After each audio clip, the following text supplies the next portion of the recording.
আল গীবাতু আসাদ্দু মিনাজ জিনা, গীবাত জিনার চাইতে অপরাধ। একটু বোঝেন, আমার সাথে বোঝেন। জিনার বিচার কি, ব্যভিচারীর বিচার কি? যদি আয-যানিয়াতু ফাজলিদু কুল্লা ওয়াহিদিন মিনহুমা মিয়াতা জালদা, শরীয়তের বিচার বিশ্লেষণের যদি ব্যবস্থা থাকে দেশে, রাষ্ট্রীয় বিচার ব্যবস্থা যদি কোরআন সুন্নাহ অনুযায়ী হয়, তাহলে অবিবাহিত নারী আর পুরুষ যদি ব্যভিচার করে ধরা পড়ে, তাহলে তাদেরকে 100 করে চাবুক মারো। কত? 100 চাবুক মারো।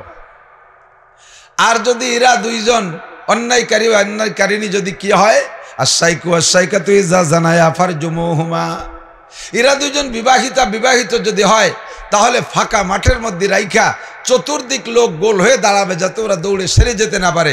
আর চতুর্পাশে পাথর স্তূপ রাখবে, মানুষে বৃষ্টির মতো পাথর মারতে মারতে ওই দুইটাকে জায়গায় শেষ করে দেবে। জিনার বিচার। তো জিনা করলে যদি এই বিচার হয়, আর গীবাত করলে যদি তার চেয়ে বড় অন্যায় হয়, তাহলে তার চেয়ে বেশি কঠিন বিচার করা উচিত। অথচ গীবাত আমাদের সমাজে গীবাতে পরিণত হয়েছে। গীবাত, আলু ভর্তার সাথে একটু ঘি মাখায় নিলি খাইতে মজা লাগে না? ঘি দিয়ে ভাত খাইতে যেমন মজা লাগে, এই জন্য বলা হয় ঘি ভাত। ঘি ভাত যেমন মজা লাগে, গীবাত ওই রকম মজা লাগে, বরঞ্চ তার চেয়ে মজা লাগে। গীবাত কি একটু বলে যাই অজের দিকে যাওয়ার আগে। আসছে যখন কই, কষ্ট হচ্ছে না তো? সব জরুরি কথাগুলো শুনে নিতে হবে।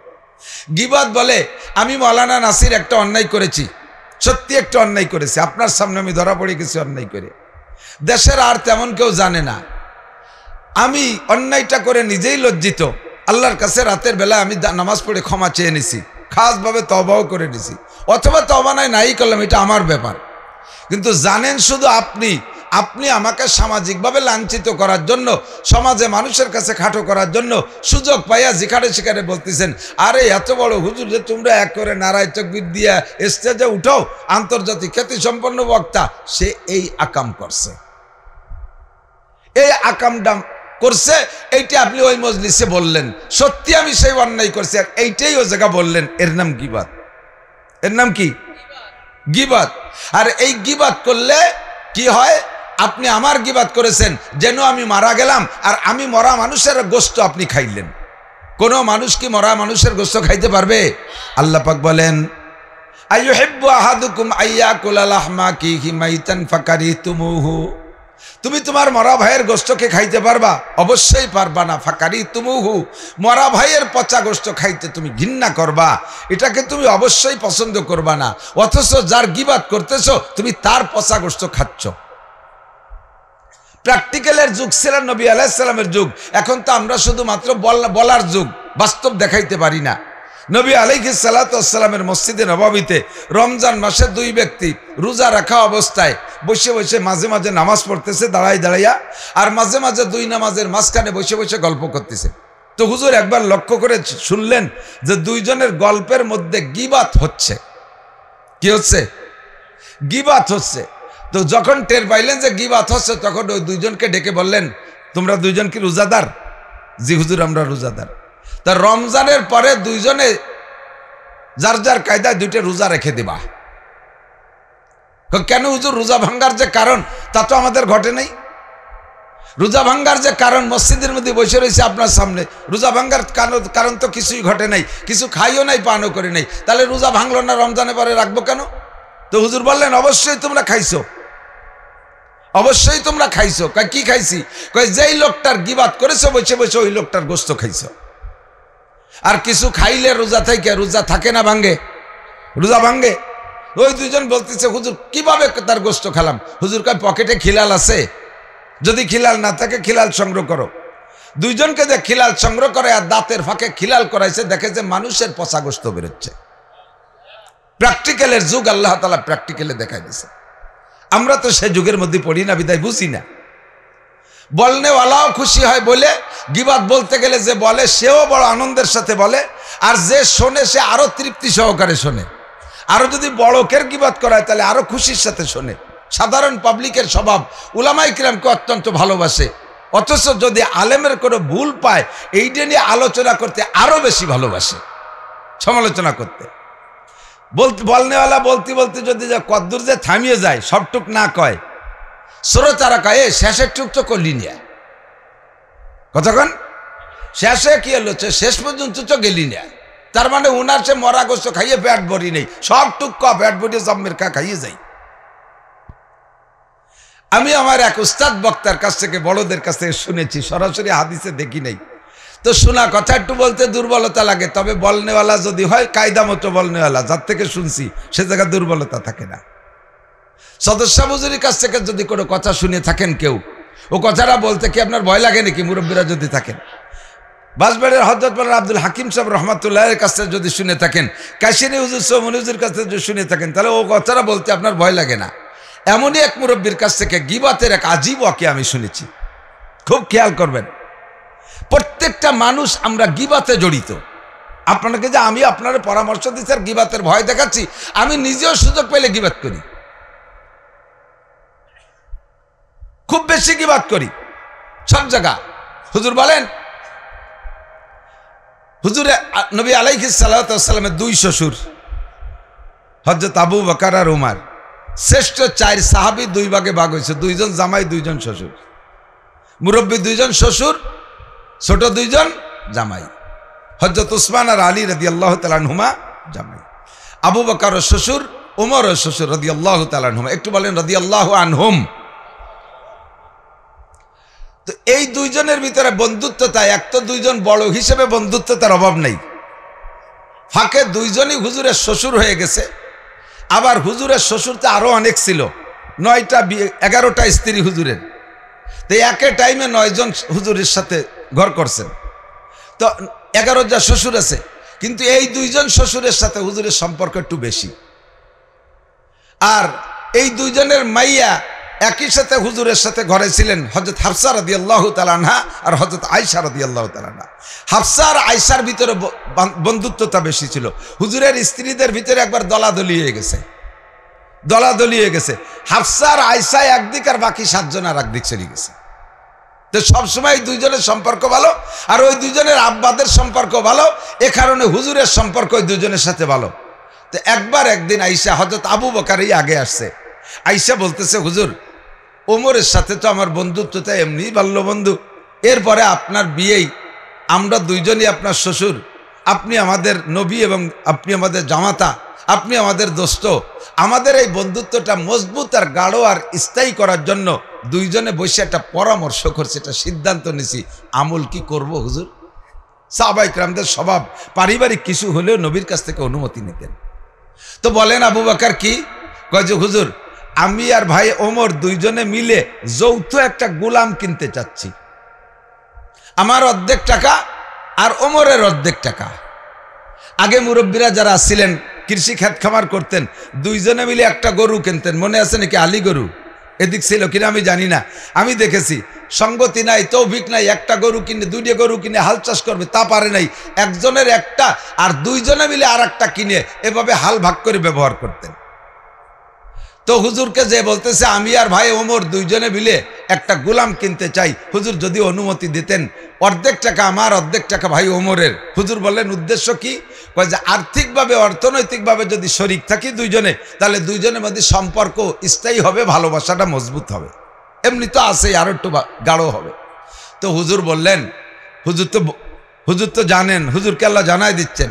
হুজুর বললেন, আবু বকর এর মধ্যে যাইয়েন না, এই কাজের মধ্যে যান না, ভালোবাসা যতটুকু আছে, যে অবস্থা আছে ওই জায়গা থাকেন।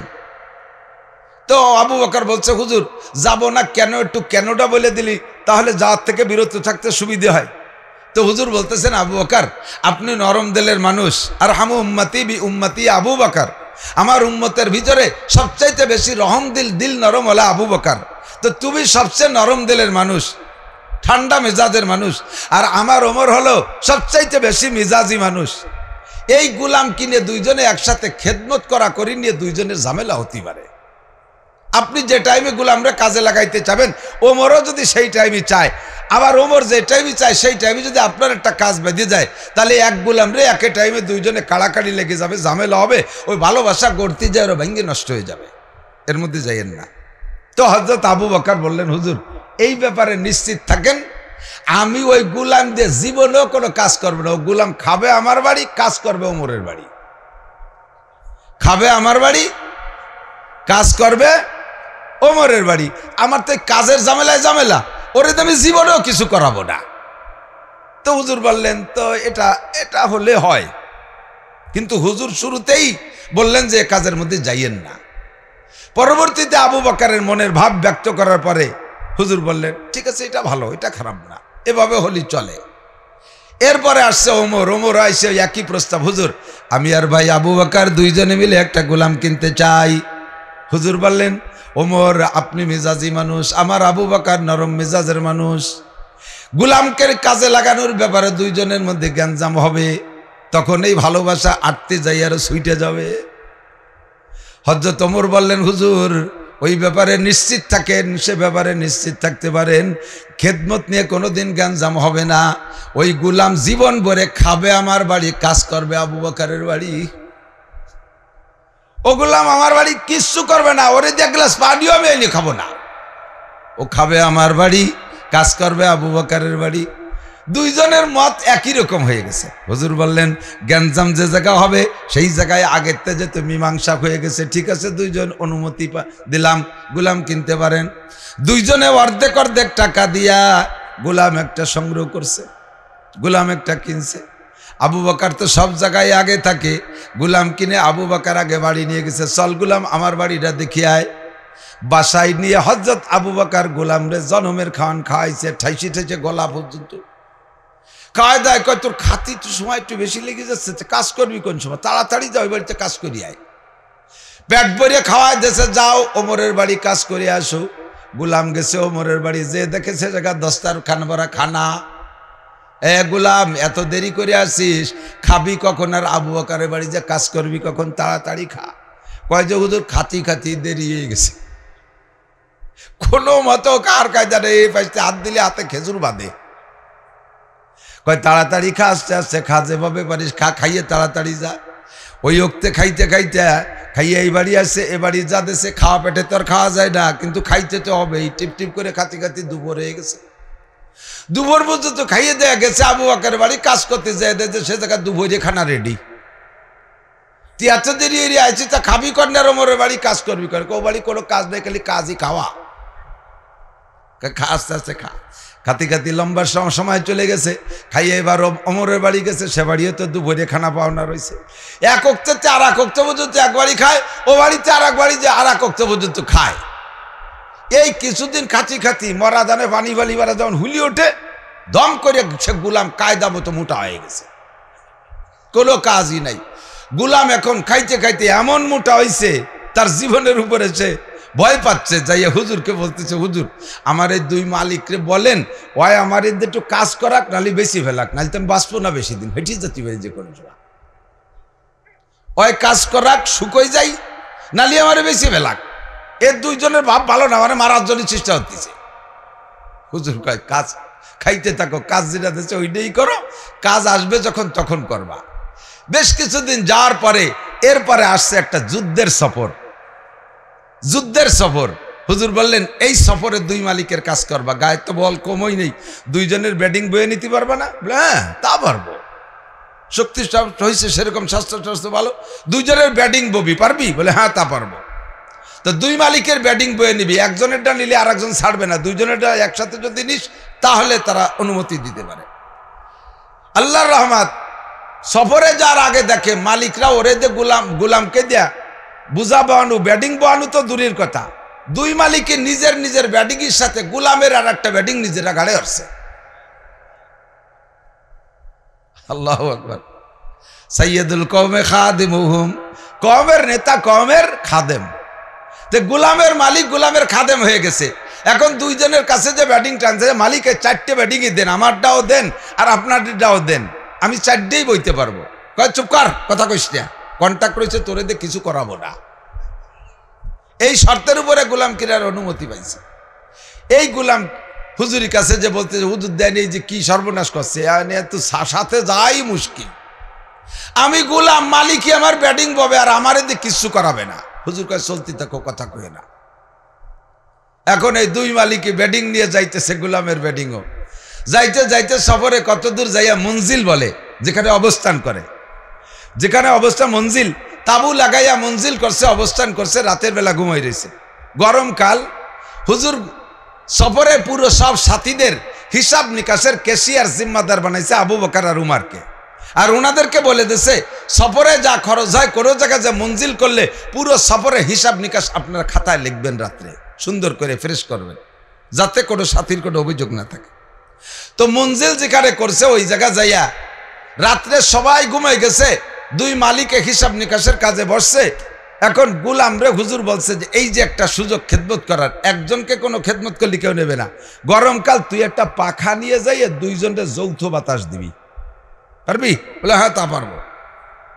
তো গোলাম পাখা একটা নিয়ে যাইয়া দুই মালিক এক জায়গা বসা বাতাস দিচ্ছে, যেহেতু দুইজনের গায়ে লাগতেছে, গরমের মধ্যে একটু ভালো লাগতেছে বাতাস খাইয়া, এই জন্য আজকে আর ঠেকাই নেই, দে বাতাস দে।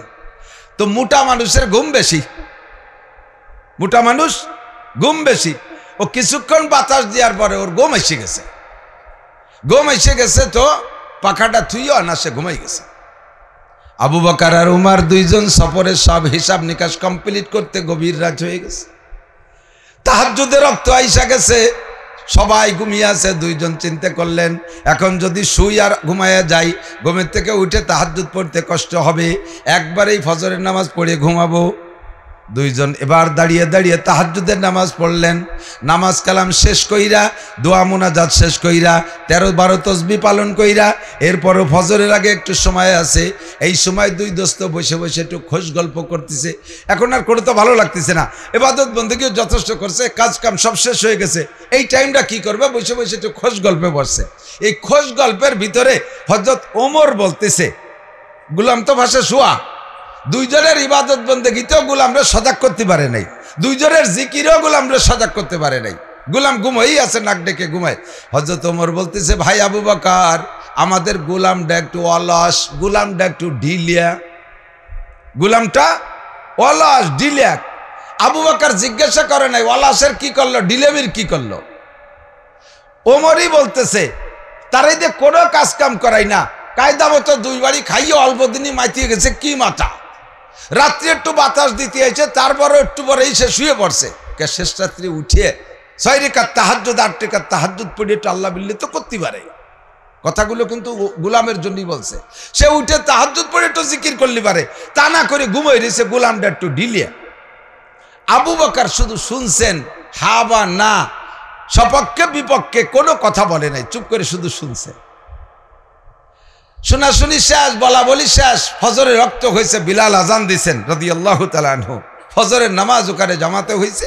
এরপরে নামাজ পড়িয়া কিছুক্ষণ ইস্তেরাহাতের পরে ইশরাকের রক্ত হলে ইশরাক পড়িয়া এরপরে ওখানে নাস্তা পানি খেয়ে ওখান থেকে ফিরে প্রস্থান করবে। তো যখন নাস্তার সময় আসছে, এই সময় সবাই তো গলি দিয়ে বসছে, হুজুর গোলামরে বললেন, গোলাম এই সফরে তুমি খেদমতের কাজটা করবা, খানা পরিবেশনটা তুমি করবা, তোমার দুই মালিক তোমারে খেদমত করে, কোনোদিনও তোমার থেকে খেদমত নেয় না, যৌথভাবে সকলে সমষ্টি খেদমত করলে হয়তো সেই সুবাদে তোমার একটু পরিশোধ হতে পারে, কাজেই খানাটা তুমি পরিবেশন করো। সবাই রে বসাই দিয়ে হুজুর বললেন, গোলাম খাবার দাও, আগে রুটি দিয়ে আসো। সবার ভিতরে রুটি বিতরণ করছে, আবু বকর ওমরকেও রুটি দিছে। এবার যখন গোশত বিতরণের সময় গোলাম রে কানে কানে বলে দিছে, সবাই রে গোশত দিবি, আবু বকর আর ওমর রে গোশত দিবি না, এই দুইজনে গোশত দিবি না। গোশত যদি না দিস, আবু বকর কিছু না কইলে ওমর মিজাজি মানুষ চুপ করে বসে থাকতে পারবে না, সে ধমক দেবে বা যা কিছু বলবে যে রুটি দিলি গোশত দিলি না কেন, তখন তুই বলবি আপনারা দুইজন গোশত খাইছেন, নবী পাক বলেছেন এই জন্য গোশত দিতে নিষেধ করছে। গোলাম সবাইরে রুটি দিয়ে আসছে, গোশত দেওয়ার সময় আবু বকর আর ওমর যে জায়গা বসা, ওই দুই প্লেটে শুধু গোশত না দিয়া সামনের দিকে চলে গেছে। আবু বকর মুস্কি মুস্কি হাসে, মনে মনে কয়, মুখেও কয় না, ও গোলাম কয় বছর বাইরে আমার বাড়ি জম্মের খা খালি, আজকে কোনো দিন তোরে দে কোনো কাজ করাইলাম না, আজকে একটু খেদমত করতে আইসে, রুটি দিস গোশত দিতে ভুলে যাস। মনে মনে কয়, মুখে বলে নাই।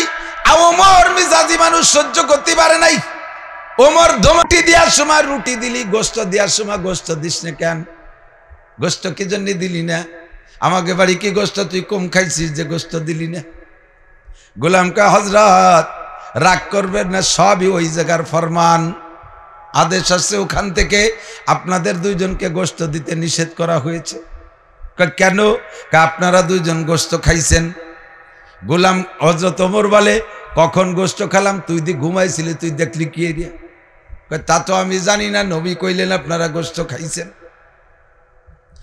আবু বকর আর ওমর দুইজন চলে গেছে নবী পাকের কাছে। ওগো আল্লাহর নবী, আপনি না কি বলছেন আমরা দুইজন গোশত খেয়েছি? কখন গোশত খাইলাম? রাতের বেলা তো কখনো গোশত খাইনি।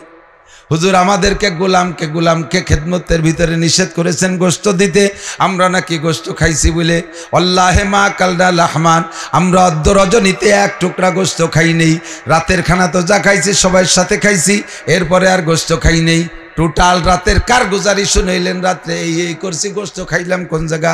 হুজুর বললেন, ইয়া ওমর লা তাকসিম বাল তাহনিস, তুমি কসম খাইও না, কসম খাইলে মিথ্যাবাদী সাব্যস্ত হবা। অবশ্যই তোমরা দুইজন গোশত খাইছো। কয় কি গোশত খাইলাম?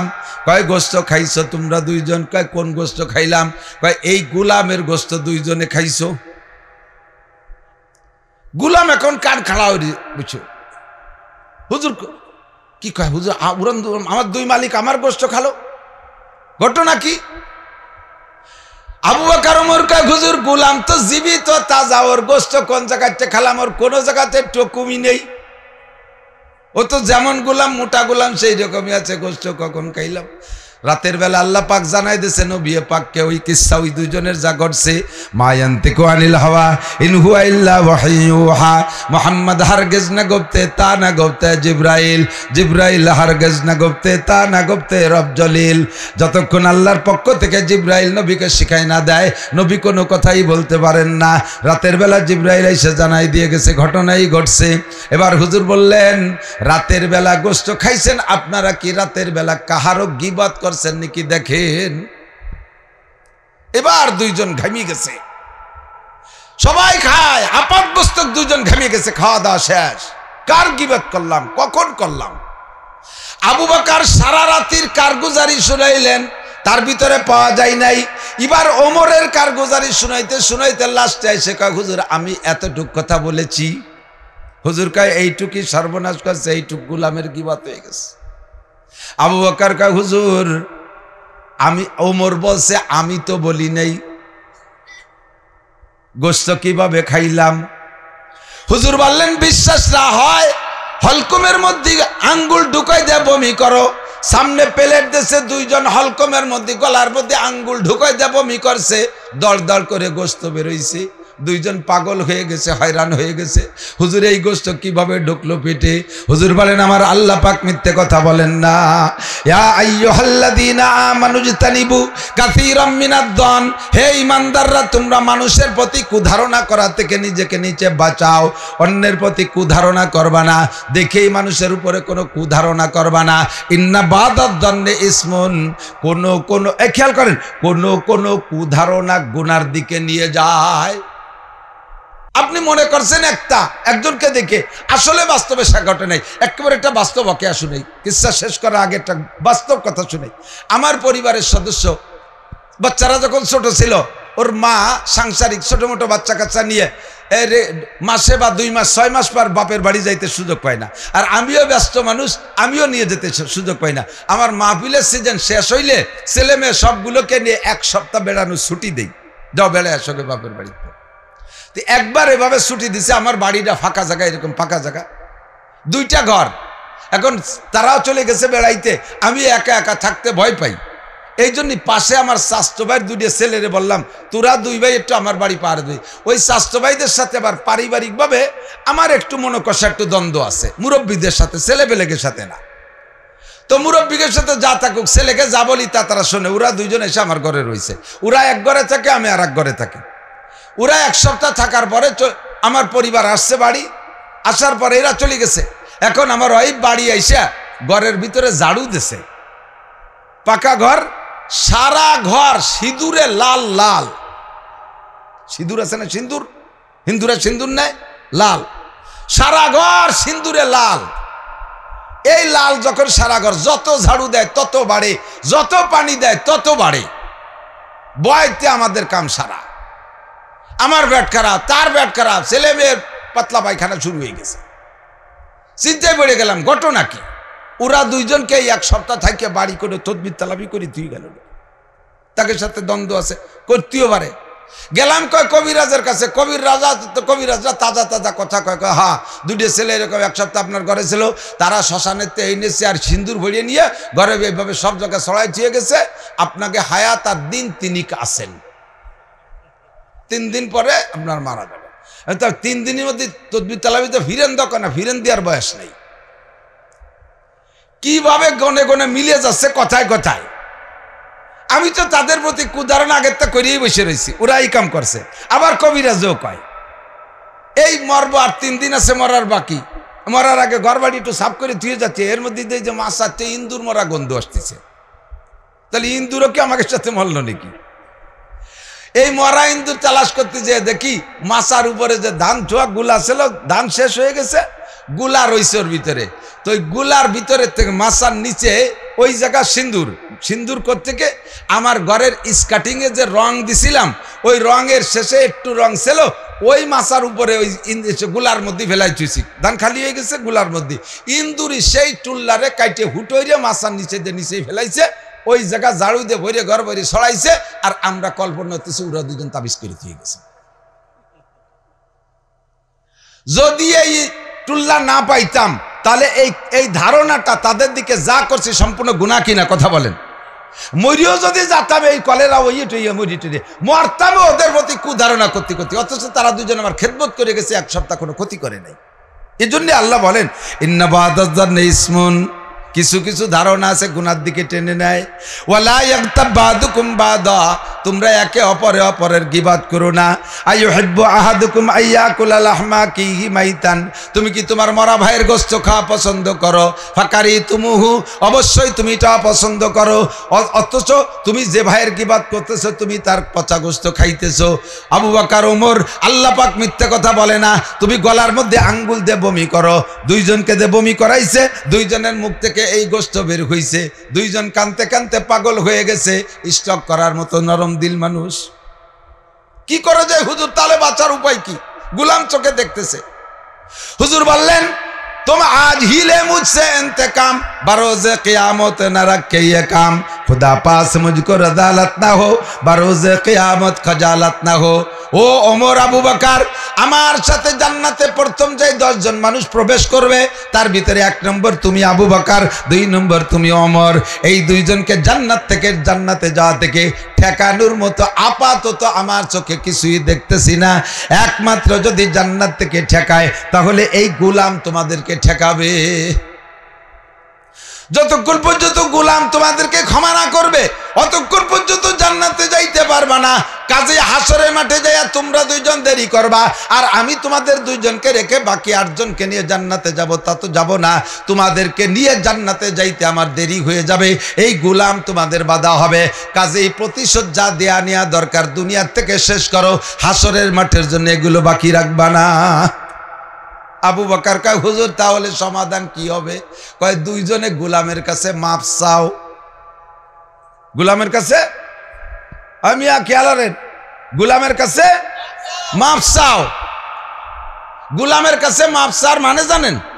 আপনার বাড়ির গরুটা রাগ করে 2 বাড়ি বেশি দিয়েছেন গরুরে, এই গরু যে পরিমাণ অন্যায় করছে তার চাইতে সে পরিমাণ হিসেবে কিছু মাইর পাইছে, তো যে পরিমাণ পিটেনের দরকার তাই সে 2 পিটেন বেশি দিয়ে ফেলাইছেন, অন্যায় করছেন।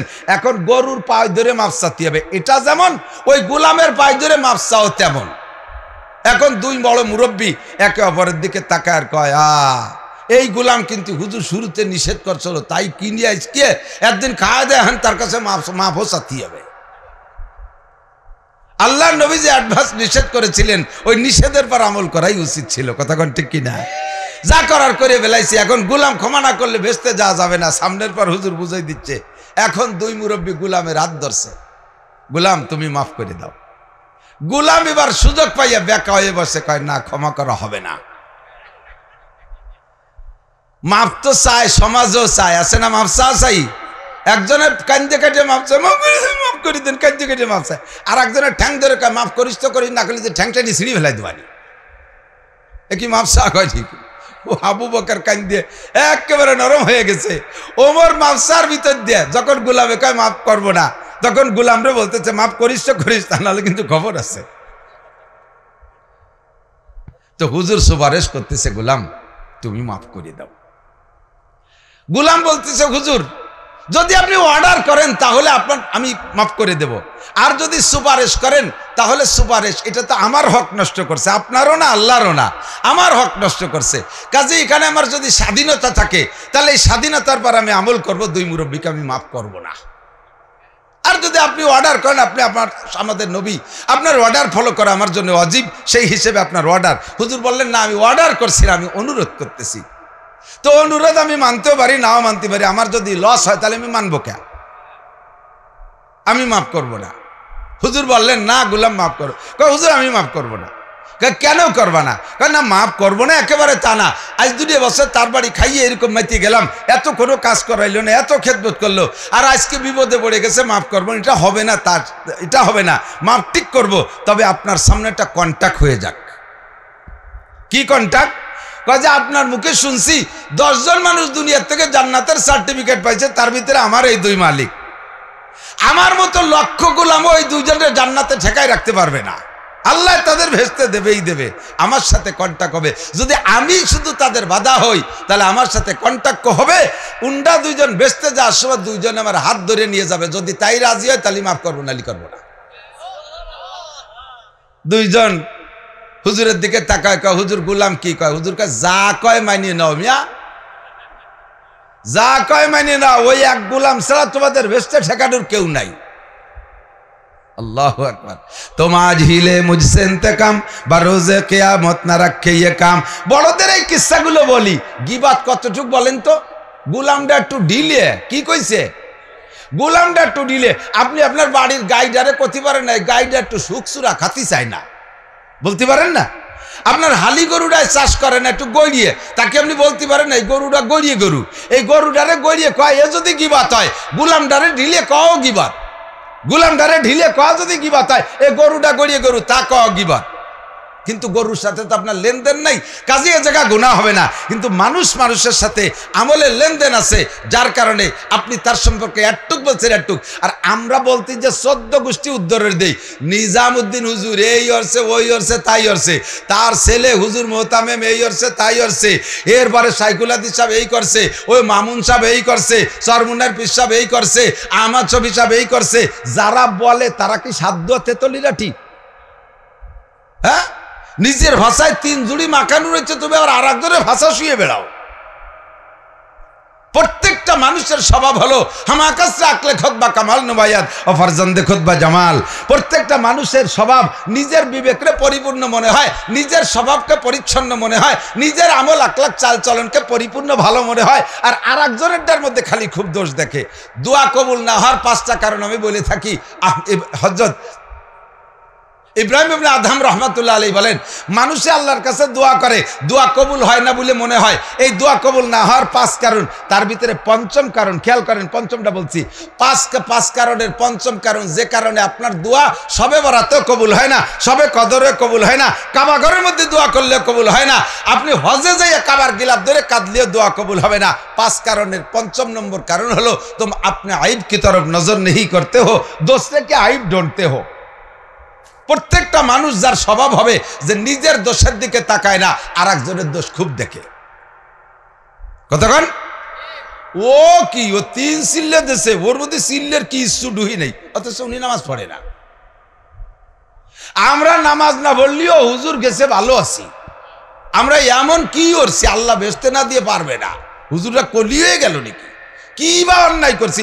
হয়তো একটু সুদিয়া কারবার করি, সর্বোচ্চ নামাজ যাই না পড়ি না, বেশির বেশি একটু ঘুষ খাই, আর সুযোগ পাইলে একটু জেনা করি, আর মাসে না 2 থেকে 5 দিন মদ খাই, তার চেয়ে বেশি তোর খাই না। আর রোজা না, এই বাড়ি রোজা ডিনাই রাখতে পারলাম না। উনি কি বা করছে চিন্তা পারেন? বাদ আছে তোমার কি? মদ খাও, গাঁজা খাও, হেবা খাও, সুদ খাও, ঘুষ খাও, চুরি করো, ডাকাতি করো, লুচ্চবি করো, সারাটা গা তোমার গুনার ভিতরে হাবুডুবু খাচ্ছে, আর তুমি নিজের দোষ তালাশ করে পাও না, আর একজনের একটুক পাইলি তাই নিয়ে সেদরাতি তালে থাও। এর থেকে জবানটারে কন্ট্রোল করেন। আমি আপনাদেরকে উন্মুক্ত পরিবেশে অনুমতি দিচ্ছি। মাঝে মাঝে জায়গায় আইসে গেলে এই আলোচনা আমি বলে থাকি, আপনারা যারা আমার সামনে আছেন, মোহাব্বত করেন, ভালোবাসেন, আমি দেশি মানুষ হলেও আমার বয়ান আপনারা শোনেন, আপনারা ভালোবাসেন, এই ভালোবাসার খাতিরে আপনাদেরকে একটা অনুমতি দিচ্ছি। আমি মাওলানা নাসিরের যদি কোনো দোষ আপনার জানা থাকে, এইটা একটু আমার আড়ালে বলা বলি করবেন, এর নাম গীবত। আমার যদি কোনো দোষ জানা থাকে, এটা একটু গীবত করবেন, করবেন তো ইনশাআল্লাহ? তাহলে কথা কয় না, কে করবেন না? আমি তো অনুমতি দিছি, করিয়েন, একটু করিয়েন। আমি অনুমতি দিছি এজন্য যে আমার সহজে একটা ইনকাম আছে, এ জায়গা সহজে একটা ইনকাম আছে। আমি যে গুনাহটা করেছি, যে অন্যায়ের কারণে আপনি আজকে আমার গীবত করতেছেন, আমি সেই অন্যায় কারণে আমার যে একটা গুনাহ হয়েছে, আমার আড়ালে বলার সাথে সাথে ওই গুনাহটা আপনার আমলনামায় চলে যাবে, ও জায়গা থেকে কিছু নেকি এসে আমার শূন্য স্থান পূর্ণ হয়ে যাবে। কাজেই আমার একটা চোখ বুঝে আমি ঘুমাই থাকবো, আমি আমেরিকা যাব, আমি সৌদি যাব, বাংলাদেশে আমার এই দোষগুলো আলোচনা হতে থাকবে, আর আমার এই গুণাগুলো বাঙালিরা নিতে থাকবে, আর এই জায়গা থেকে নেকি ফেরেশতারা আমার ওই জায়গা যে পৌঁছে দিয়ে আসবে। আপনারা যেহেতু আমার ভালোবাসেন, আমার এই উপকারটা করেন, আমার গীবত করেন, কিন্তু এই গীবতটা, এই উপকারটা আমার করবেন না। করবেন কার? যে আপনার চরম শত্রু, তারে সেই উপকারটা করতেছেন। চার দোকানে বসে শত্রুর গীবত করেন, চার দোকানে ঘরে বসে শত্রুর গীবত করেন, মসজিদে বসে শত্রুর গীবত করেন। এই গীবত করতেছেন যে আপনার শত্রু, যাকে পছন্দ করেন না, তার গীবত করে এই উপকারটা তারে করে দিচ্ছেন। আপনার নাকি তার আমলনামায় চলে যাচ্ছে, আর তার গুনাহ আপনার আমলনামায় চলে আসতেছে, অনায়াসে আপনি টের পাচ্ছেন না। দেখেন কই যে আমরা তো দেখি না, আপনার সবটা দেখা লাগবে না। দুনিয়া এখন বাস্তবে চলে আসছে সবকিছু। আমরা যে কোরআন হাদিসের বয়ানগুলো করতাম, এই বয়ানগুলো এখন প্রযুক্তিতে আমাদেরকে শিখাই দিচ্ছে। দেখেন, এই মোবাইলের ভিতরে বিকাশে টাকা থাকে, টাকা থাকে না? এটা আপনার মোবাইলের বিকাশের একটা পিন নম্বর আছে। আপনার মোবাইল আপনার পকেটে রয়েছে, পিন নাম্বার যদি কেউ জানে, কায়দা করে ওই পিন নাম্বার দিয়ে আপনার মোবাইলের থেকে তার মোবাইলের মধ্যে টাকা নিয়ে নেয়, কোন ভাগ্যে টাকা চলে যায় তা আপনি টের পান না। যায় কি যায় না? তাহলে মোবাইলের মধ্যে থেকে মোবাইলে যেমন টাকা চলে যায়, আপনি টের পান না। আপনার আমলনামা থেকে আর একজনের আমলনামা এভাবে নেকি চলে যাচ্ছে, গুনাহ ট্রান্সফার হয়ে যাচ্ছে, আপনি টের পাচ্ছেন না। কাজেই আমি এই গুনাহ থেকে বাঁচবো। গীবত করা গুনাহ নেকি না গুনাহ? গীবত করা নেকি না গুনাহ? আজকে থেকে একটু পাক্কা প্রতিজ্ঞা করতে পারবেন? আল্লামা আনোয়ার শাহ কাশ্মীরি রহমাতুল্লাহ আলাইহি এবং ইমাম বুখারী রহমাতুল্লাহ আলাইহি দুইজনের সেম একটা আমল আমি আপনাদেরকে বলি। ইমামে বুখারী রহমাতুল্লাহ আলাইহি বলেন, ইমাম বুখারী বলেন যে কিয়ামতের ময়দানে হিসাব দেওয়া ছাড়া একজন মানুষের সামনে যাইতে পারবে না। হাদিসে আছে, লা তাজুলু কদামা ইবনি আদম ইয়াউমাল কিয়ামা হাত্তা ইউসালা আন আরবা। আমার দিক তাকান মুসলমান, চারটি প্রশ্নের জবাব না দিয়া, আল্লাহর সামনে দিয়া একজন মানুষও অতিক্রম করতে পারবে না। এক নম্বর প্রশ্ন হলো আন উমরিহি ফিমা আফনা, তোমার 70-80 বছরের হায়াত, এই জিন্দেগিটা কোন কাজে কতটুক ব্যবহার করেছো? একটু বলে যাও বান্দা। দুনিয়ার জন্য কতটুক ব্যবহার করেছো? আখিরাতের জন্য কতটুক সময় দিয়েছো? মসজিদের মধ্যে কতটুক দিয়েছো? মাদ্রাসার মধ্যে কতটুক সময় দিয়েছো? দাওয়াত ও তাবলীগের জন্য কতটুক দিয়েছো? কোরআন তিলাওয়াতের জন্য কতটুক সময় দিয়েছো? IABM BCS পাস করার জন্য কতটুক সময় দিয়েছো? জান্নাত কামাই করার জন্য দিনের কাছে জিকির ফিকির তাসবিহ তাহলিল তাহাজ্জুদ ইশরাক আবিন চাষের মধ্যে কতটুক সময় দিয়েছো? গান বাজনা থিয়েটার সিনেমা আর মুরগির ফার্ম আর দুনিয়ার ব্যবসা বাণিজ্যের জন্য কতটুক সময় দিয়েছো? আসো আমার কাছে জবাব দিয়ে যাও। একজন মানুষও বিনা জবাবে সামনে যাইতে পারবো না। আন উমরিহি ফিমা আবনা ওয়ান শাবাবিহি ফিমা আবলা।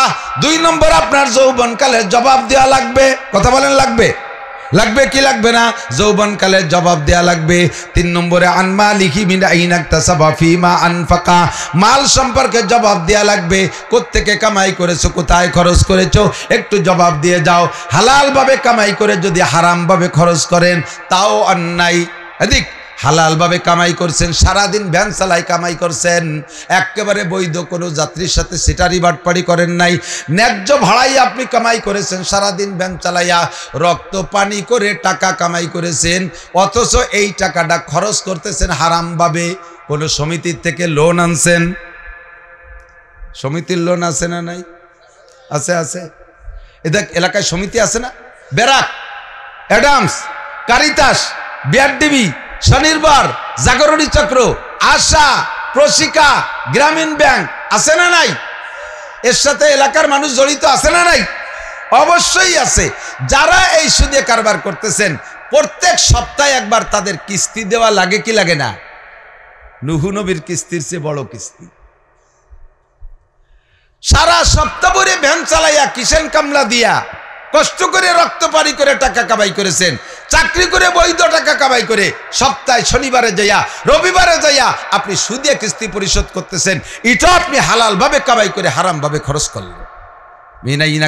ফিমা আনফাকা, আবার চুরি করে ডাকাতি করে সুদ খাইয়া ঘুষ খাইয়া কামাই করিয়া আপনি মসজিদেরটা বানাই দিচ্ছেন। আল্লাহ কয় তোর সুদে টাকার মসজিদের বুকা না আমি। কতক্ষণ তুমি সুদে টাকা ঘুষে টাকা চোরা টাকা ডাকাতি করার টাকা দিয়া কাবা ঘরের গিলাপ বানাই দিয়েছো। আমি আল্লাহ তোমার ওই গিলাপের প্রত্যাশী না। তুমি হারাম ভাবে কামাই করে হালাল ভাবে অন্যায় ভাবে খরচ করতেছো, এটাও অন্যায়। আবার হালাল ভাবে কামাই করে হারাম জায়গা খরচ করছে, এটাও অন্যায়। মাল সম্পর্কে জবাব দিয়ে যাও। ফিমা আনফাকা। 4 নম্বরে মাদা আমিলা বিমা আলিমা। মাজা আমিলা বিমা আলিমা, জীবনে যা শিখেছো তারপর আমল করছো কতটুক জবাব দিয়ে যাও। আমরা যা শুনবো শিখবো এ কথার পর আমল করব। আজকে থেকে পাক্কা প্রতিজ্ঞা করব, আজকে থেকে পাক্কা প্রতিজ্ঞা আমি কোনোদিন গীবত করব না। ইমামে বুখারী রহমাতুল্লাহ আলাইহি বলেন কিয়ামতের ময়দানে 4 প্রশ্নের জবাব না দিয়া কেউ পার হইতে পারবে না। আমি ইমাম বুখারীকে জবাব দেয়া লাগবে।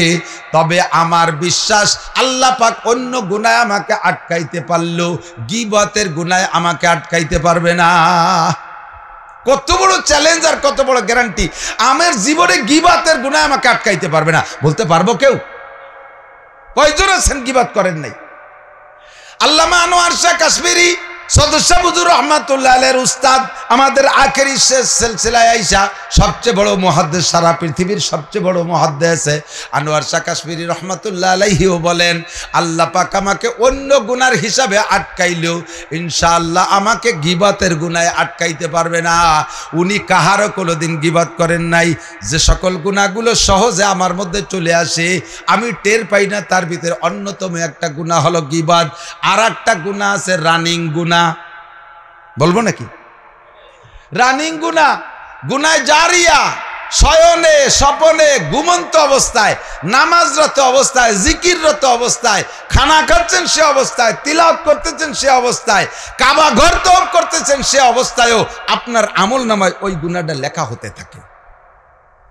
বুঝেন নাই? নামাজ পড়তেছেন, নামাজের নেকি হলে হবে, ফাঁকে ওই গুনাহটা লেখা হচ্ছে। কোরআন শরীফ তিলাওয়াত করতেছেন, তিলাওয়াতের নেকি হবে, ফাঁকে ওই গুনাহটা লেখা হতে আছে। সেই গুনাহটা হলো দাড়ি কাটা গুনাহ, পুরুষের দাড়ি কাটা গুনাহ। একটু লক্ষ্য করেন, কান খাড়া করেন, যারা দাড়ি কাটেন খেয়াল করেন দোস্ত, যে আপনার মুখে যদি 1000 দাড়ি থাকে, দাড়ি তো গুনাহ নাই, কয়টা আছে? আছে নাকি? অনুমানে ধরে নেন যদি 1000 দাড়ি আপনার মুখে থাকে, সবগুলো দাড়ি আপনি কেটে ফেলানোর নিয়তে যখন ব্লেড আর খুর লাগাইছেন, প্রত্যেক একটা দাড়ির বিনিময়ে আপনাকে একটা করে কবিরা গুনাহ দেওয়া হবে। 1000 কবিরা গুনাহ, 1000 দাড়ি সমান 1000 কবিরা গুনাহ। যদি দাড়ি 2000 হয় 2000 কবিরা গুনাহ, যদি দাড়ি 5000 হয় 5000 কবিরা গুনাহ, আর 1000 দাড়ি হলে 1000 কবিরা গুনাহ। একটা কবিরা গুনাহ 7000 বছর জাহান্নাম, একটা কবিরা গুনাহ 7000 বছর জাহান্নাম। 1000 গুণ 7000 সমান 7 লক্ষ বছর জাহান্নাম। মুখের সম্পূর্ণ দাড়িকে ব্লেড দিয়ে কাইটে ফেলতে সর্বোচ্চ 2 মিনিট সময় লাগে। এই 2 মিনিটে আপনি 1000 কবিরা গুনাহ ইনকাম করেছেন, 7 লক্ষ বছর জাহান্নাম আপনি ক্রয় করে নিয়েছেন। এবার একবার কেটে ফেলাইছেন, ফিরে সামনের সপ্তাহে আর একবার কাটবেন, সেই দিন গুনাহ লেখা হবে তা না। এই কেটে ফেলানোর পরে তওবা করে দাড়ি রাখার সিদ্ধান্ত নেওয়ার আগ পর্যন্ত প্রত্যেক 2 মিনিটে দাড়ি সংখ্যা পরিমাণ কবিরা গুনাহ লেখা হইতে আছে। আপনি ঘুমোই রয়েছেন, ওই গুনাহ লেখা হচ্ছে। তিলাওয়াত করছেন, গুনাহ লেখা হচ্ছে। নামাজ পড়তেছেন, তার মধ্যে লেখা হচ্ছে। খানা খাইতেছেন, তার মধ্যে লেখা হচ্ছে। জিকির করতেছেন, জিকিরের নেকি হইতে পারে, ফাঁকে আপনার এই গুনাহটা লেখা হইতেছে। কাজেই এই সহজে যে গুনাহগুলো আপনার আসতে আছে, একটু তওবা করেন, একটু তওবা করেন, একটু তওবা করেন, আল্লাহ পাক সব গুনাহ থেকে আপনাকে ক্ষমা করে দিবে। সহজে সুসংবাদ দেই, এ তো শুধু ভয়ই দিলাম। আল্লাহ পাক নবী পাক সাল্লাল্লাহু আলাইহি ওয়াসাল্লামকে ডেকে বলেন, ইয়া আইয়ুহান নবী, হে আমার নবী, ইন্না আরসালনাকা শাহিদান, খুব লক্ষ্য, ইন্না আরসালনাকা শাহিদান, আপনাকে উম্মতের পক্ষে বিপক্ষে সাক্ষী দেওয়ার জন্য সাক্ষ্য হিসেবে দুনিয়ায় পাঠিয়েছি। চোখের সামনে যা দেখেন সবগুলো ভালো করে পর্যবেক্ষণ করবেন।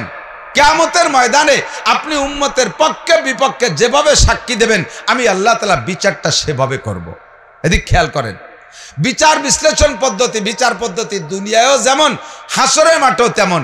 একজন জজ সাহেব, আমাদের গোপালগঞ্জ জজ কোর্টের দায়রা জজ, উনি আসছেন, আপনাদের এই জায়গা দিয়ে যাইতেছে, দুইজন যুবক এই জায়গা মারামারি লাগাইছে, একজন বইটে দিয়ে লাঠি দিয়ে বাড়ি দিয়ে আর একজনের মাথা ফাটায় ফেলাই দিচ্ছে জজের সামনে, জজের সামনে জায়গায় ডেড মারা গেছে। জজের সাথে পুলিশ ছিল, সে পুলিশটাও দেখতেছে। এই পুলিশে ওই মুহূর্তে এই আসামিটারা কিন্তু অ্যারেস্ট করবে না। অ্যারেস্ট করার একটা সিস্টেম আছে। যারা হত্যা হয়ে গেছে বাদী পক্ষ হইয়া, তারা যাই আমরা কোর্টে মামলা দেবে, এরপরে পুলিশ আসবে, পুলিশে এসে আসামিকে খুঁজে ধরে নেবে। কিন্তু স্পটে জজের সামনে ওই লোকটারে মেরে দিয়েছে, জজ তো ইনি এই কোর্টে বিচার করবে, ওই মামলা উনারই কোর্টে যাবে, তারপরে উনি বিচার করবে, ফাঁসি দিক আর যাবজ্জীবন দিক দেবে। আর সেই ঘটনা জজের সামনে রাস্তায় ঘটে গেছে। জজ সাহেব কি এই জায়গা বিচার করে যায়, নাকি ওই কোর্টে যে বিচার করে? বোঝে নাই, কোর্টে যে বিচার করে না। এবার কোর্টে যে যখন জজ তার এজলাসে বসে, তখন বাদী পক্ষ আসামি পক্ষ দুয়ে পক্ষে উকিল দাঁড়ায়। এত জেনুইন চোখের সামনে স্পট মার্ডার জজ সাহেব নিজেই দেখছেন। সে জায়গাও যদি আসামি পক্ষে ভালো ধারালো উকিল হয়, সে যদি কায়দা বায়দা করে জজ সাহেবরে বুঝাই দিতে পারে, বাস্তবে বুঝাই দিয়ে বিপরীত পক্ষের উকিলরে হারাই দিতে পারে, তাহলে এত বড় জেনুইন মার্ডার কেসও সে বেকসুর খালাস হয়ে যেতে পারে। পারে কি পারে না? দুনিয়ায় বিচার ব্যবস্থা যেমন, কিয়ামতের ময়দানে আল্লাহ তাআলার বিচার এজলাসে বসবেন, আল্লাহ সব দেখতেছে।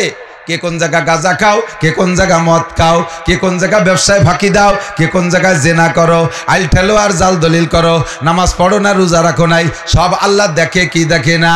কিরামান কাতিবিনের দরকার নাই, আল্লাহর কোনো সাক্ষীরও দরকার নাই। বিচারপতি তো আল্লাহ, আনা মালিক ইয়াউমিদ্দিন, আল্লাহ কয় বিচার দিনের মালিক আমি আল্লাহ, আমি সব দেখি, শাহেদ আমি আল্লাহ দেখি, সামিউন বাসির আমি শুনিও দেখি। আমার এই দেখার শোনা হিসেবে আমি বিচার করব না।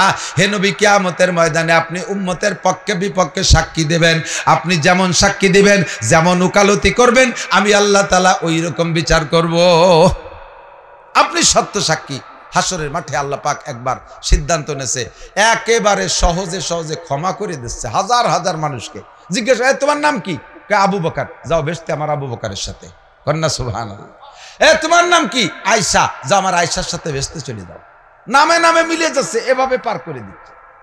হাজার হাজার মানুষকে, লক্ষ লক্ষ মানুষকে মাফ করে দেওয়ার পরে হঠাৎ করে একটা লোকের দিকে সামনে ফেরেশতারা ডেকে আনবে। আনার পরে আল্লাহ পাক করে জিজ্ঞেস, ফেরেশতারা এর আমলনামা দেখো। তো ওই লোক বলতেছে, আল্লাহ আমলনামা দেখায় লাভ নাই। আল্লাহ তারাই বলবে, ইকরা কিতাবাকা কাফা বিনাফসিকা আল-ইয়াওমা আলাইকা হাসিবা, তোমার আমলনামা তুমি দেখো। তো কয় আল্লাহ আমলনামা দেখেও লাভ নাই, দেখাও লাভ নাই, ওর মধ্যে কিচ্ছু নাই। আমার আমলনামা তো আমি জানি, জীবনে একটা আষাঢ় খাইয়ে পড়লেও পশ্চিম দিক পড়ি নাই, রমজানে একটা রোজাও রাখি নাই, যত গুনাহ আছে সব করছি, কোনো নেকির কাছে যাইনি, খাতা দেহে লাভ নাই। তুমি যদি এমনি মাফ করে দাও দিতে পারো। আল্লাহ কয়, অত আল্লাহ দে জায়গা না। একটু আগে যাকে যাকে মাফ করছি চাইছি, তুমি বলছি একেবারে ভিড়ি মাফ করে দাও, কিছু তো থাকতেই হবে। ওর কোন জায়গা কিছু পাই নাই, যখন ফেরেশতাদেরকে বলে খুজুহু ফাগুল্লু সুম্মাল জাহিমা সাল্লু, ধরে নিয়ে পিঠ পোড়ায় দিয়ে টান দিয়ে জাহান্নামে নিয়ে ফেলা। ফেরেশতারা এবার পায়ে শিকল দিয়ে টান দিয়ে যখন ফেলাই দেবে, নবী আলাইহিস সালাতু ওয়াস সালাম বাম পাশে বসে দেখতেছে যে কোনোভাবে দেখি বাঁচানোর কোনো কায়দা করা যায়, উকালতি কিছু একটু করা যায় নাকি। তো আগাগুলা দেখে দেখে যে কোনো জায়গা ভালো তেমন কিছু না, কিন্তু কোন ফাঁকে ওই লোকটার মুখে লম্বা দাড়ি, মুখে লম্বা দাড়ি। এই লোক, যে লোক নামাজ নাই, রোজা নাই, হজ নাই, জাকাত নাই, ফরজ নাই, ওয়াজিব নাই, কোনো কিছু দাঁড়ে না। ও যে দাড়ি রাখছে, ও সুন্নতের মুহাব্বতও রাখি নাই। ও দাড়ি রাখছে জম্মের কিরপিন, দাড়ি কাটতে পয়সা লাগে, সেই পয়সা খরচের বাইতে রেখে দিয়েছে, তাই রয়ে গেছে। এই দাড়িও কাজে লেগে গেছে। যখন ফেরেশতারা টান দিয়ে জাহান্নামের দিকে নিচ্ছে, তখন ওই মুখে দাড়ির দিকে তাকাইয়া হুজুর আলাইহিস সালাম আল্লাহর কাছে ডাক দেয়, আল্লাহ আল্লাহ বলে ফেরেশতারা দাঁড়া আগের তো নিশ্চয় আবার দোষ্ট ডাক দিয়েছে কি যেন পাইছে কি দোষ্ট কি খবর আল্লাহ বান্দা তোমার অন্যায় করছে তোমার জাহান্নামও তোমার হুকুমও তোমার বেশ জাহান্নামেই যাবে আমি ঠেকাইতে পারবো না তবে তোমার বান্দার মুখে আমি নবীর দাড়ি দেখতেছি তোমার বান্দারে তুমি দোজখে দাও কিন্তু আমার সুন্নতি দাড়ি যেন জাহান্নামের আগুনে পড়ে না জাহান্নামে ও যাবে বডি পড়বে আর দাড়ি পড়বে না তাই হয় নাকি পড়বে তো সবই তাহলে দাড়ি কটা খুলে রাখতে হবে তোমার বান্দারে তুমি দোজখে দাও আমার দাড়ি যেন জাহান্নামে না যায় দাড়ি খুলে রাখো আল্লাহ না দাড়ি তো খোলা যাবে না খোলা যাবে না কে তাহলে তুমি মিথ্যাবাদী হয়ে যাবা তা আমি কিভাবে মিথ্যাবাদী হব আল্লাহ পাক বলবেন তুমি বলেছো তামুতুনা কামা তাহয়াউন ওয়া তুহশারুনা কামা তামুতুন দুনিয়ায় তুমি জীবন যাপন করবা যেমন তোমার মরণ হবে সেইভাবে আর মরণ হবে যেই চেহারায় হাসর হবে তোমার সেই চেহারায় ওই লোকটা জীবন যাপন করেছে দাড়ি সহ মরণ হয়েছে দাড়ি সহ কাজে হাসরের মাঠও তার দাড়ি সহ জাহান্নাম গেলে দাড়ি সহ জান্নাতে গেলে দাড়ি সহ ওর দাড়ি মুখ থেকে খুললে তুমি মিথ্যাবাদী হয়ে যাইবা নবী পাক সুযোগ পেয়ে বলে আল্লাহ আমার বান্দার আমার তোমার বান্দার মুখে আমার সুন্নতি দাড়ি বান্দা তোমার দোজখে দিবা দিবা আমার দাড়ি যেন দোজখে যায় না নবী পাকের এই কথাই বুঝাইতে চায় আল্লাহ আমার দাড়ি যদি দোজখে না যায় দাড়ি যদি জান্নাতে যায় তাহলে দাড়িও যেখানে দাড়িওয়ালাও সেখানে আল্লাহ পাক বলবে ফেরেশতারা আমার দোস্তের প্রস্তাবে বুঝে আসতেছে তারে মাফ করে দিতে হবে বাদদিল সাইয়্যাতিহি হাসানাত বাদদিল সাইয়্যাতিহি হাসানাত আমার বান্দার সমস্ত গুনাহ এক দাড়ির ওসিলায় নেকি দ্বারা পাল্টাইয়ে তারে জান্নাতে দিয়ে দাও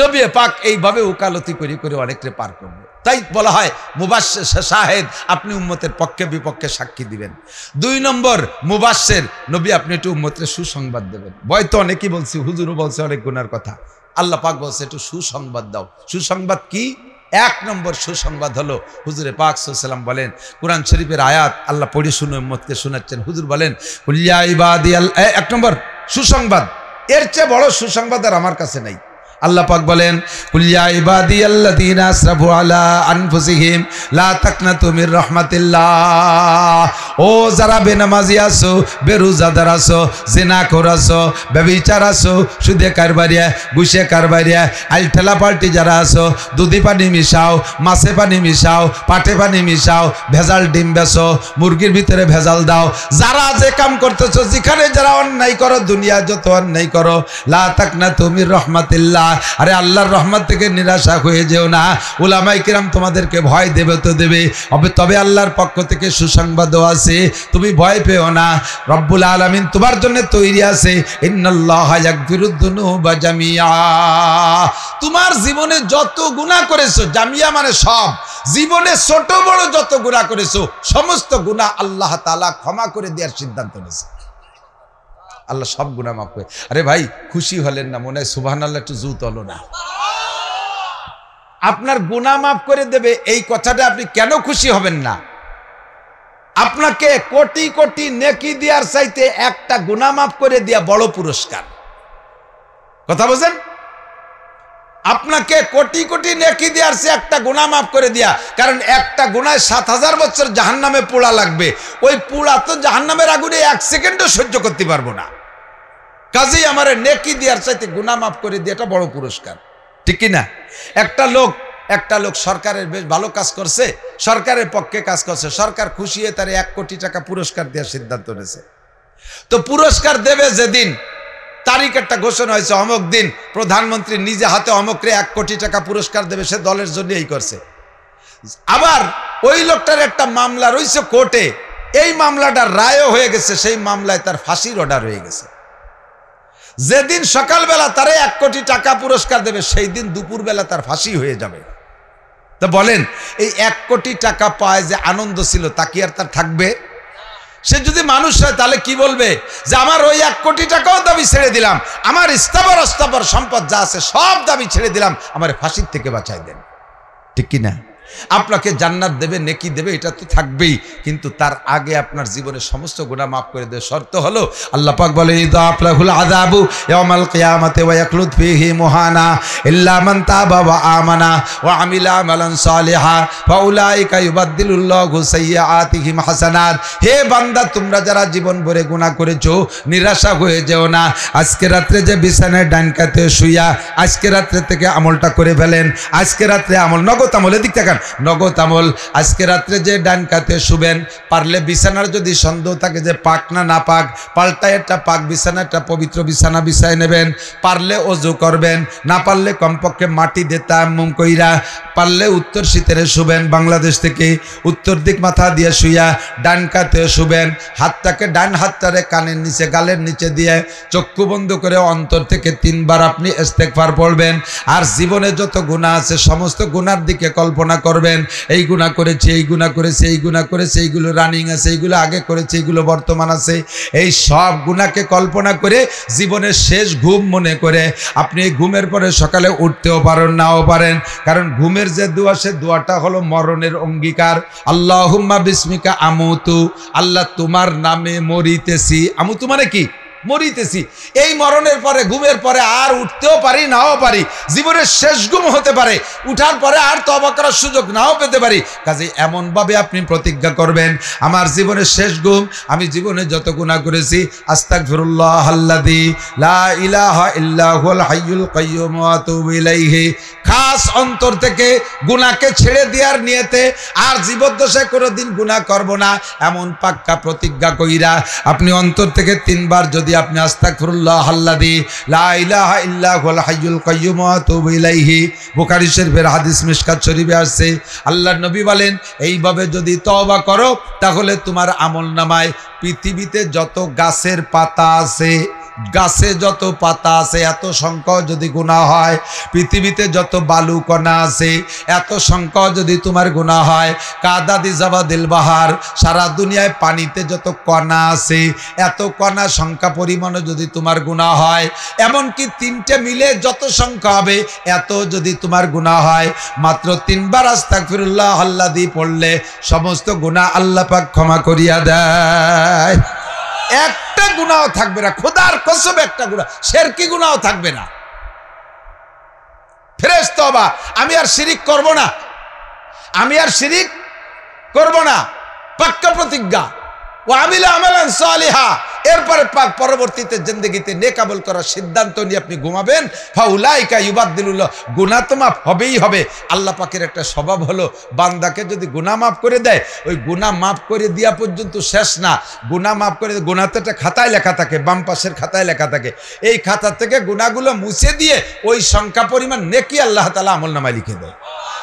সেই কথা এই আয়াতের মধ্যে বলেন ফাউলাইকা ইউবাদদিলুল্লাহু সাইয়্যাতিহিম হাসানাত, তওবা করার দ্বারা বিগত জীবনের সব গুনাহ ক্ষমা করে দিয়ে গুনাহ সংখ্যা পরিমাণ নেকি আমলনামায় জমা হয়ে যায়।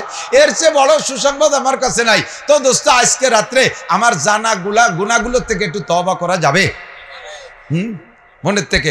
যারা দাড়ি কাটছেন তারা আগে দাড়ি কাটার গুনাহ থেকে তওবা করে যে আর দাড়ি কাটবো না। যে কয়জন দাড়ি রাখছে সেই কয়জন কয় কাটবো না।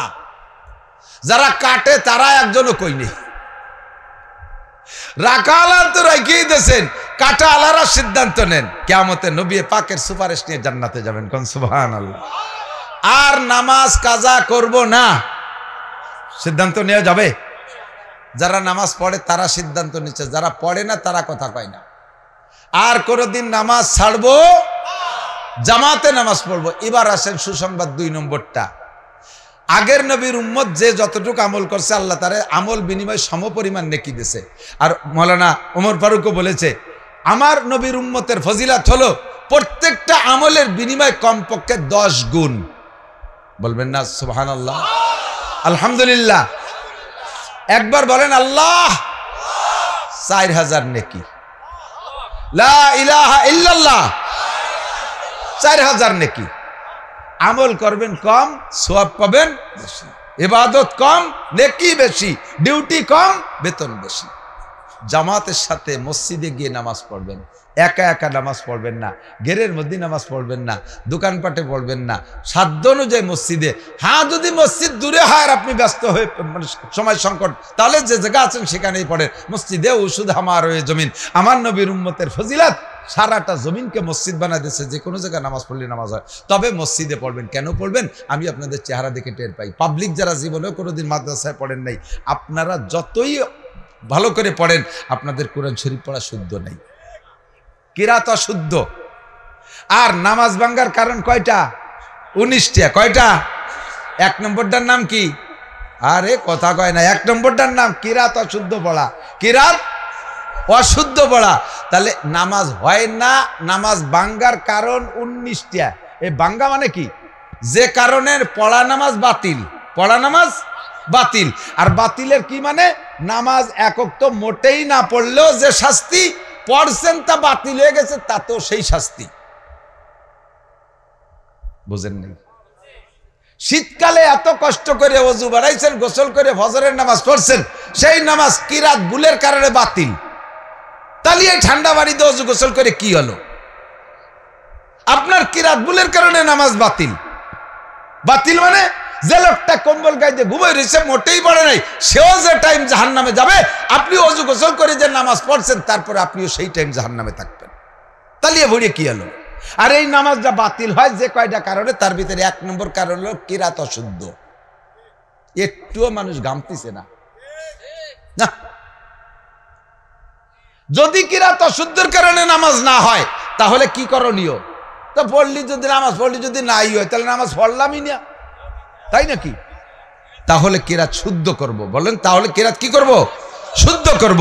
একটা সুযোগ আছে, সেই সুযোগটা হলো, আমরা হানাফি মাযহাবের মুসল্লি, আমাদের মাযহাব হলো যার নামাজে ইমাম আছে, ইমাম কিরাত জোরে পড়ুক আর আস্তে পড়ুক, পিছনে মুসল্লিদেরকে পড়া লাগবে না। ইমামের কিরাতই তার কিরাত। তাহলে কমপক্ষে ফরজ নামাজের দায়টা ইমামের গাড়ে উঠোই দিয়ে এই বিপদ থেকে বেঁচে গেলাম না? এখন থেকে পাক্কা প্রতিজ্ঞা, আমি আর ভুল কিরাত দিয়ে একা একা ঘরের মধ্যে আর দোকানের মধ্যে আর ওই ফার্মের ভিতরে লকবার একামত দিয়ে একা নামাজ পড়তে যাব না। আমি সামনের থেকে নামাজ পড়বো মসজিদে। কোথায়? জামাতে নামাজ পড়বো। ঠিক আছে না? সাধ্য অনুযায়ী প্রতিজ্ঞা করবেন জামাতে নামাজ পড়বো। এখন আপনারা পুরুষরা মসজিদে যে বেঁচে গেলেন, মহিলারা কোন জায়গায় যাবে? মহিলারা মসজিদে যাবে না। মহিলারা মসজিদে যাবে না। আর কিরাত পুরুষে গলত পড়ুক আর মহিলায় গলত পড়ুক, প্রত্যেকের নামাজ কিরাত গলতের কারণে বাতিল হয়ে যায়। আপনার বুঝে আসবে। একটু উদাহরণ বলি। যেমন নামাজের মধ্যে শুধু কিরাত না, অন্য অন্য জায়গাও ভুল করলে নামাজ বাতিল হয়। দোয়া কুনুত পড়েন না?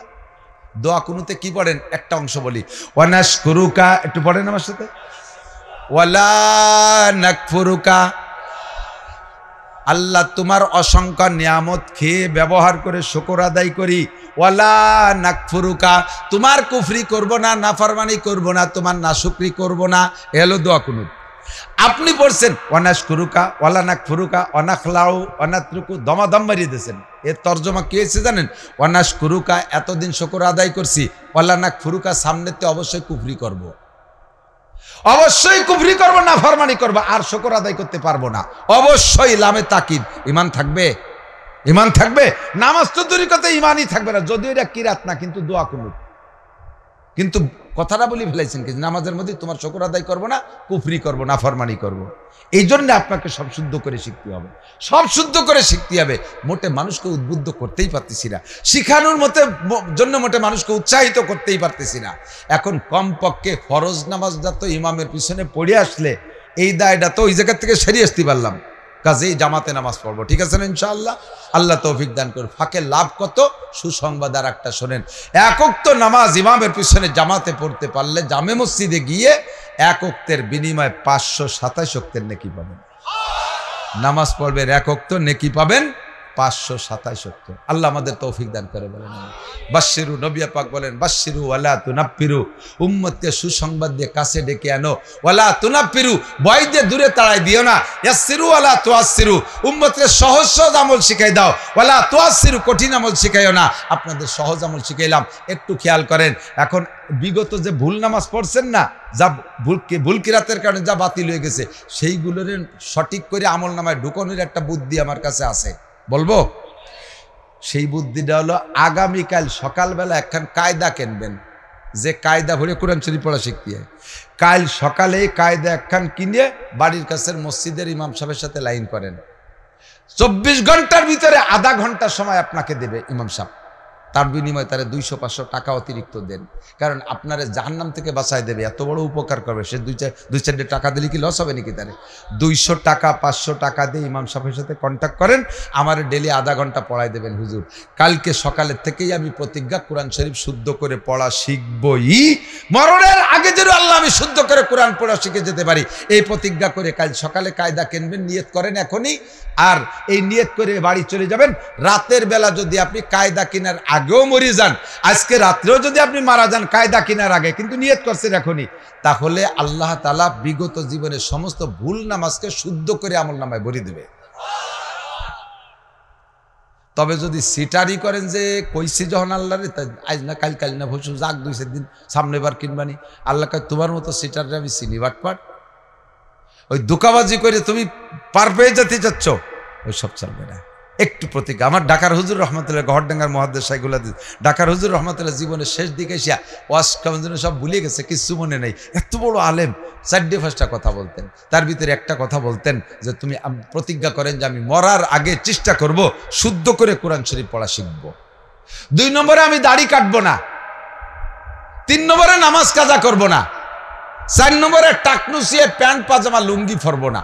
এটা কিন্তু মহা গুনাহ। বড় বড় আলেমও ধরা পড়ে যাবে। আল্লাহ নবী বলেন লা ইয়ানজু কি বলে মানজারা ইজারাহু ওয়া তারা লাম ইয়ানজুরিল্লাহু ইয়াউমাল কিয়ামা মা আসফালা মিনাল কাবাইন ফাহুয়া ফিন্নার। টাকনুর নিচে যে কাপড় টুক চলে যাবে, টাকনু সহ ওই কাপড় সহ টুক জাহান্নামে। আল্লাহ পাক ওই লোকটার দিকে ফিরেও তাকাবে না। এই কয়েকটা গুনাহ থেকে হুজুর বাঁচার জন্য বলতেন, তার ভিতরে তাকিদ দিতেন খুব জরুরিভাবে যে কোরআন শরীফ শুদ্ধ করে পড়া শেখেন, কোরআন শরীফ শুদ্ধ করে পড়া শেখেন। আমাদের মা বোন যারা আছে তাদেরকে মহিলা মাদ্রাসায় দিয়ে কোরআন শরীফ পড়া শিক্ষা দেওয়ার ব্যবস্থা করেন। আল্লাহ তাআলা আমাদের এই সুসংবাদ নিয়ে দুনিয়ার থেকে যার তৌফিক দান করে, বলেন আমিন। আর আরেকটা সুসংবাদ মৌলানাও বলেছে, আর ঈদগাহ থেকে শুনতে শুনতে আসছেন, জুমার দিনে ইমাম সাহেবরা বলছে শাওয়াল মাসের 6 রোজা, 6 রোজা মানে আর 30 রোজা মানে সারা বছর রোজা রাখার নেকি। এটা সহজ আমলের একটা ব্যবস্থা। দিন এখনো এতটা বড় হয়ে পারে নাই, আল্লাহর রহমতে গরমও খুব বেশি না। যদি পারেন চেষ্টা করেন, ইনশাআল্লাহ এই বিশাল নেকি নিয়ে যাইতে পারবেন। আল্লাহ তাআলা আমাদের সকলকে তৌফিক দান করে, সবাই বলে আমিন। সবাই বলে ওই তো সাইডে মহিলা মাদ্রাসা আছে, আপনাদের মেয়েদেরকে মহিলা মাদ্রাসা কি বারেতে এই সোমবারের থেকে ভর্তি শুরু হবে, বাচ্চাদেরকে সেখানে দিয়ে দেন। আপনাদের মেয়েরা কোরআন শরীফ, ছোট ছোট মেয়েদের ব্রেন খুব ভালো, ওদের জবান খুব ভালো, খুব সুন্দরভাবে ওরা কোরআন শরীফ পড়া শেখে, আল্লাহর রহমতে দিয়ে দেন, শিখতে পারবে। আল্লাহ কবুল করুক, সবাই বলে আমিন। আমরা দুরূদ শরীফ পড়ি। আল্লাহুম্মা সাল্লি আলা মুহাম্মাদিন ওয়া আলা আলি মুহাম্মাদ কামা সাল্লাইতা আলা ইব্রাহিম ওয়া আলা আলি ইব্রাহিম ইন্নাকা হামিদুম মাজিদ। আল্লাহুম্মা বারিক আলা মুহাম্মাদিন ওয়া আলা আলি মুহাম্মাদ কামা বারাকতা আলা ইব্রাহিম ওয়া আলা আলি ইব্রাহিম ইন্নাকা হামিদুম মাজিদ। আল্লাহুম্মা আমিন। রব্বানা যালামনা আনফুসানা ওয়া ইল্লাম তাগফির লানা ওয়া তারহামনা লানাকুনান্না মিনাল খাসিরিন। রব্বানা ফাগফির লানা যুনুবানা وكفر عنا سيئاتنا وتوفنا مع الأبرار. ربنا لا تزغ قلوبنا بعد إذ هديتنا وهب لنا من لدنك رحمة إنك أنت الوهاب. ربنا هب لنا من أزواجنا وذرياتنا قرة أعين واجعلنا للمتقين إماما. আয় রব্বুল আলামিন, দামি মাস, হজের মাস, শাওয়াল মাস, ঈদুল ফিতরের মাস, মাত্র 6 দিন আগে চলে গেছে শ্রেষ্ঠ মাস রমজান মাস। তোমার রোজাদার ইমানদার নামাজি বান্দা বান্দীদেরকে সাথে নিয়া, আহলে হক উলামায়ে কিরামকে সাথে নিয়া, তাদের আলোচনার শেষে মজলিসের মধ্যে সবচেয়ে বড় গুনাহগার আমি, আমার চেয়ে বড় গুনাহগার জগতে কেউ নাই। তোমার দুনিয়ায় এমন কোনো গুনাহ নাই জানা করেছি, প্রকাশ করলে মানুষ সাক্ষী হয়ে যাবে, অপমানিত হব। ও রব্বুল আলামিন, তুমি জানো, শাহী দরবারে ভিক্ষার দুখানা হাত তুলেছি, যত গুনাহ করেছি সব গুনাহ তুমি এক্ষুনি ক্ষমা করে দাও। আয় আল্লাহ অবশ্যই আমরা এত বড় গুনাহগার। আয় আল্লাহ আমার গুনাহ দেখে কুত্তায় পর্যন্ত কুকুরে পর্যন্ত আমাকে ধিক্কার দেয়, ঘৃণা করে। যেমন দারাদ সাগে নসরানিয়া আর কে হাস্তু বে গুনাহ বান গুনাহগার। আয় আল্লাহ ইহুদ নাসারাদের কুত্তায় পর্যন্ত আমাকে দেখে লজ্জাবোধ করে, আমাকে দেখে ধিক্কার দেয়। তার আমল নামায় গুনাহ নাই, জগতে এমন কোনো গুনাহ নাই যে গুনাহ আমার আমল নামায় নাই। মালিক আজকে রাত্রে এখান থেকে তুমি সব গুনাহ মাফ করে দাও। আমরা তওবার আলোচনা করেছি, আল্লাহ তওবাও করেছি। আস্তাগফিরুল্লাহ আস্তাগফিরুল্লাহ আস্তাগফিরুল্লাহ ওয়া আতুবু ইলাইহি। আল্লাহ ক্ষমা চাই, সামনে প্রতিজ্ঞা করলাম আর সেই সব গুনাহ করব না। আমাদের এই তওবার পর তুমি অটল অবিচল মজবুত থাকার তৌফিক দান করো রব্বুল আলামিন। আমাদের আব্বা মা দাদা দাদি নানা নানি শ্বশুর শাশুড়ি আত্মীয় স্বজন পাড়া প্রতিবেশী বন্ধু বান্ধব ওস্তাদ শাগরেদ পীর মুর্শেদ ছাত্র ছাত্র ভাই কর্মজীবনের বন্ধু সাথী যারা বনে জঙ্গলে কবরে শুয়ে আছে সকলের পক্ষ থেকে ক্ষমা চাই, তুমি মাফ করে দাও। সকলের কবর আযাব তুমি এক্ষুনি বন্ধ করে দাও। সকলের কবরে জান্নাতুল ফেরদাউসের দরজা খুলে দাও। আমরা যারা দুনিয়ায় বেঁচে আছি আমাদের জান মাল ইজ্জত আবরু তুমি হেফাজত করো। ঈমান ও ইসলামের সাথে অটল অবিচল থাকার তৌফিক দান করো। আয় রব্বুল আলামিন আমাদের সকলকে পরিপূর্ণ সুস্থতার সাথে, পরিপূর্ণ সম্মান ও ইজ্জতের সাথে, প্রশস্ত হালাল রিজিকের সাথে লম্বা হায়াতে তয়বা দান করো। পারিবারিক অশান্তি যাদের আছে আল্লাহ দূর করে দাও, সামাজিক অশান্তি দূর করে দাও। আমাদের ব্যবসা বাণিজ্যের মধ্যে হালালভাবে বরকত বাড়াইয়া দাও। সব হারাম রুজি থেকে হারাম উপার্জন থেকে আমাদের বেঁচে থাকার তৌফিক দাও। হালাল রুজির প্রশস্ত ব্যবস্থা তুমি করে দাও। আয় রব্বুল আলামিন আমাদের মধ্যে যারা অসুস্থ রোগী সবাইকে তুমি সুস্থ রোগমুক্ত করে দাও। সব রোগীদেরকে শিফা দাও, সুস্থ করে দাও। হাসপাতালের বেডে ঘরের বিছানায় আমাদেরকে ফেলে রেখো না। হায়াত যখন শেষ হয়ে যায় আল্লাহ স্বল্পক্ষণ অল্প সময়ের ভিতরে তুমি ঈমানের সাথে আমাদেরকে তোমার রহমতের কোলে তুলে নিও। হাসপাতালের বেডে ঘরের বিছানায় দীর্ঘদিন ফেলে রেখো না। আমাদের অনেকের ঘরে পীড়িত রোগী আছে, অনেক দিন পর্যন্ত ভুগতেছে। যদি তাদের হায়াত থাকে আল্লাহ সুস্থ করে দাও। যদি সুস্থতা মঞ্জুর না থাকে তাহলে ঘরে ফেলাই কষ্ট না দিয়া ঈমানের সাথে তোমার রহমতের কোলে তুলে নাও। মাহফিলের ইন্তজাম যারা করেছে আল্লাহ তাদের আমল নামা নেকি দ্বারা ভরপুর করে দাও।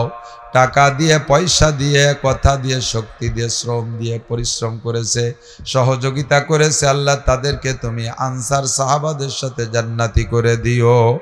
মা বোনরা মেহমানদের জন্য রান্না বান্না করে খেদমত করেছে, পরিবেশন করে, আয় আল্লাহ তাদের আমল নামা নেকি দ্বারা ভরপুর করে দাও। মহিলাদেরকে খাস পর্দা করার তৌফিক দান করো। অনেক নিঃসন্তানীরা দোয়া চেয়েছে আল্লাহ সব নিঃসন্তানীদেরকে তুমি নেক সন্তানের বাবা মা বানাইয়া দাও। আমাদের সন্তানদেরকে আব্বা মার আনুগত্য বানাইয়া দাও। যারা লেখাপড়া করছে আল্লাহ উভয় লাইনে উচ্চ শিক্ষায় শিক্ষিত করে দাও। সমস্ত শিক্ষিত যুবকদেরকে তুমি আল্লাহ বেকারত্বের জাল থেকে বেরিয়ে হালাল কর্মসংস্থানের জোগাড় করে দাও। অনেকের ঘরে অবিবাহিত যুবতী মেয়ে, যুবতী বোন আছে, বিবাহ দিতে কষ্ট হচ্ছে। নেককার, দিনদার, ইমানদার, পরহেজগার, কর্মঠ, ভদ্র ছেলে দেখে বিবাহের ব্যবস্থা করে দাও। আমাদের সবাইকে জীবনে কমপক্ষে একটা বার হলেও হজের নিয়তে মক্কা মদিনা জিয়ারত নসিব করো। আল্লাহ যে জায়গায় বসে মাহফিল করলাম শুনলাম এটা একটা বাড়ি তোমার এক বান্দা নেক নিয়তে আয় আল্লাহ মসজিদের মাহফিলটা তার ভিটের উপরে করাইছে। মালিক আজকের মাহফিলের ওসিলায় তার এই বাড়ির মধ্যে সার্বিক বরকত কল্যাণ দান করো। আয় আল্লাহ তার ঘর বাড়ি জায়গা জমি ব্যবসা বাণিজ্যকে তুমি বরকতি ব্যবসা বাণিজ্যে পরিণত করে দাও, বরকতি ঘরে পরিণত করে দাও। আয় আল্লাহ আমাদের সকলের নেক আশা তুমি পূরণ করে দাও। রব্বির হামহুমা কামা রব্বায়ানি সগীরা আখেরি ফরিয়াদ আল্লাহ ফিলিস্তিন গাজার মুসলমানদের উপরে আসমানি রহমত আর বরকত নাজিল ফরমাও। তাদেরকে তুমি আসমান থেকে সাহায্য না করলে তারা টিকতে পারবে না। কি পরিমাণ মানুষ চলে গেল, কত বাচ্চা এতিম হয়ে গেল, কত মায়ের কোল খালি হয়ে গেল, কত যুবক চলে গেল, কত রক্ত মুসলমান, কত মসজিদ শেষ হয়ে গেল। আল্লাহ তুমি আর কত দেখবা? এহুদ নাসারা ডোনাল্ড ট্রাম্প নেতানিয়াহুর বংশকে আল্লাহ তুমি ধ্বংস করে দাও। মুসলমানদের উপরে আসমানি রহমত নাজিল ফরমাও। আয় আল্লাহ বাইতুল মুকাদ্দাস মুসলমানদের কবজায় এনে দাও। আয় আল্লাহ তুমি বাংলাদেশকে সমস্ত ষড়যন্ত্র থেকে হেফাজত করো। এই দেশের মুসলমানদের জান মাল ইমান আমল যেই দলের হাতে নিরাপদ থাকবে তাদের হাতে রাষ্ট্র ক্ষমতা দিয়ে দাও। যারা দেশের খেয়ানত করবে, ধর্মের খেয়ানত করবে, জাতির খেয়ানত করবে, এই জাতির থেকে তুমি দেশকে হেফাজত করো। রব্বির হামহুমা কামা রব্বায়ানি সগীরা রব্বি জিদনি ইলমান নাফিআ। সাল্লাল্লাহু তাআলা আলা খায়রি খালকিহি মুহাম্মাদিন ওয়া আলিহি ওয়া আসহাবিহি আজমাইন বিরহমাতিকা ইয়া আরহামার রাহিমিন।